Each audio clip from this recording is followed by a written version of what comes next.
என் இனிய தமிழ் மக்களே, மேடையிலேயே அமர்ந்திருக்கும் கலைஞர் பெருமக்களே, இயக்குநர்களே, ஊடகங்களே, பத்திரிகையாளர்களே, வந்திருக்கும் ரசிகர்களே, அனைவருக்கும் வணக்கம். ஏதோ KS ரவிக்குமார் பேசும்போது பாரதிராஜா உட்காந்து ஏதோ எழுதிட்டு இருந்தார். நான் எப்போவுமே எழுதி படித்து வருவதில்லை, வாழ்க்கையிலே அப்படித்தான். வட்டுக்கோட்டை சொல்லியிருப்பார், பள்ளிக்கூடம் இல்லாத ஊருக்கு பயணம் போகிறேன்டா, அங்கே படிக்க வேண்டியது நிறைய இருக்குது, படிச்சுட்டு வரேன். தெருக்களையும் வீதிகளையும் கிராமங்களையும் படித்து விட்டு வந்தேன், இதுவரை புத்தகம் படிக்கவில்லை. ஏன்னா எனக்கு எழுத வராது, எழுதி தயாரித்து பேசுவோம். நல்ல பொதுவாக அந்த மேடைகள்லாம் அந்த எப்போவுமே சம்பிரதாயமாக ட்ரெய்லர் போடுறது, பாட்டு போட்டு அடுத்து மறுபடியும் வெற்றி விழாவிலே சந்திப்போம். இது வழக்கமாக எல்லா மேடையுமே நம் வேணாம் கூப்பிடாதீங்கன்னு சொல்லுவேன். ஆனால் சேரன் எல்லாரும் என்ன சொல்லுவாங்க, பட் நீண்ட நாள் நான் பயணப்பட்ட ஒரு சில காலங்களில் என் தடயம், என்னுடைய தடம் தொட்டி வந்தவன் சேரன். முதலாவதாக கிராமம் ரொம்ப ஆழத்தோட கதை சொன்னான், நானே கூப்பிட்டு பாராட்டினேன். இன்றளவும் மிகச்சிறந்த ஒரு பெரிய கதாசிரியன். இந்த படம் கூட பார்த்தீங்கன்னா இந்த திருமண சிக்கல்களை ரொம்ப அழகாக சொல்லியிருப்பான்.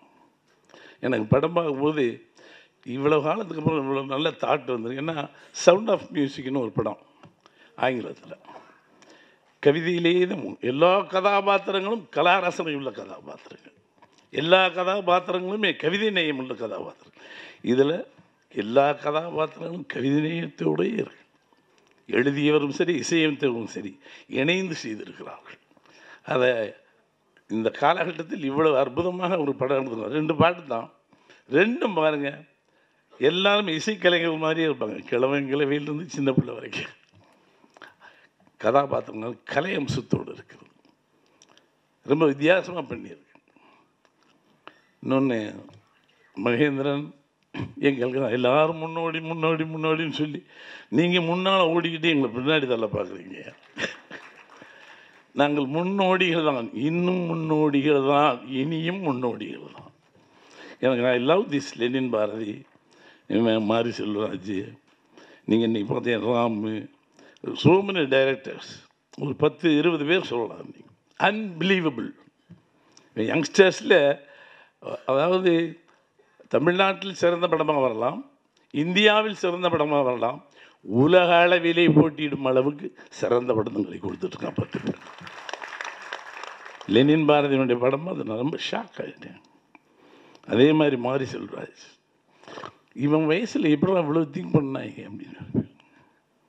அதாவது சினிமா எடுத்துடலாம், அதுக்கும் பேசிக் இலக்கணங்கள் இருக்குது. அதை மீறி கற்பனை வளமும் தொழில்நுட்பமும் சமூக அக்கறையும் உள்ளே வர வேண்டும். அது 3மே ஆகிட்டு great. Hats off to these people. Cheran செஞ்சதில் பெரிய விஷயம் என்னென்னா, இன்னும் பசுமையாக இருக்காங்க. எல்லா இளம் இயக்குநர்களையும் வெற்றி பட இயக்குநர்கள் கூட்டு வந்தாங்க. அதில் கிளாஸ் டைரக்டர்ஸ். ரவிக்குமார் சொன்ன மாதிரி, நீ மாஸ் டைரக்டர் ரவிக்குமார், அதை எல்லாருமே பண்ண முடியாது, அதுக்கு ஒரு திறமை வேணும். It's very difficult to mass film. நீங்கள் ஆர்ட் ஃபில்ம் பண்ணிடலாம், ஒரு மாஸ் ஃபில்ம் பண்ணுறது கஷ்டம். சங்கரையும் ரவிக்குமாரையும் நான் அந்த விஷயத்தை ரொம்ப ஆச்சரியப்படுவேன். How they are doing.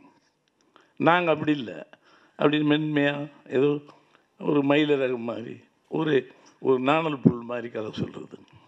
அதற்கு ஒரு திறமை வேணும், இதற்கு ஒரு தனித்திறமை வேணும். எல்லா திறமையும் தமிழகத்தில் அழகாக இருக்கிறது. சமீப காலமாக வந்த இயக்குநர்கள் அத்தனை பேருமே நம் தமிழ் திரையுலகிற்கு மிகப்பெரிய முத்திரைகளை கொடுப்பார், அதில் சந்தேகமில்லை. அது இந்த காலகட்டத்தில் கவிப்பேரரசு வைரமுத்தவர்கள் இன்னும் 3 தலைமை, நானும் அவ்வளோதான், இன்றைக்கு இருக்க இளைஞர்கள் வரைக்கும் நீங்கள் வந்துட்டு தான் இருக்கீங்க.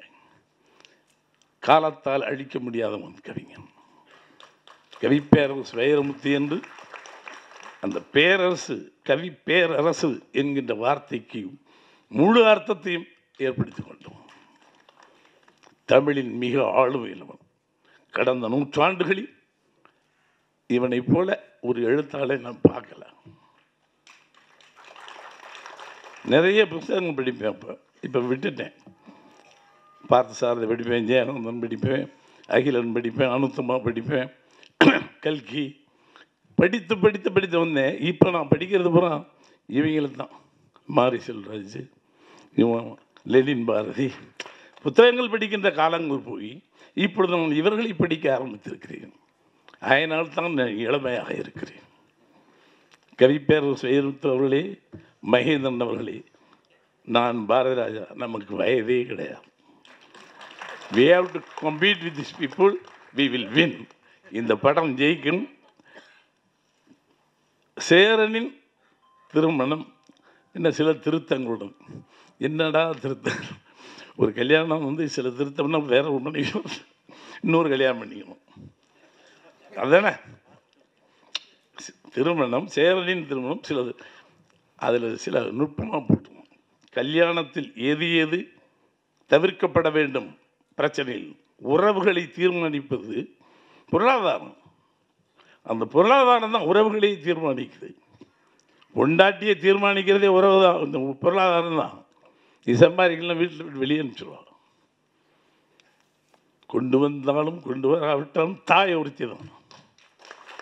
கொண்டு வந்தால் தகப்பன், சீர் கொண்டு வந்தால் தமக்கை. உறவுகள் பொருளாதாரத்தின் அடிப்படையில். இந்த பொருளாதார சிக்கல் தான் இந்த திருமணம். இதை எப்படி தவிர்க்க வேண்டும் என்பதை நீ சொல்லியிருப்பாய் என்று நான் நம்புகிறேன். நன்றி, வணக்கம்.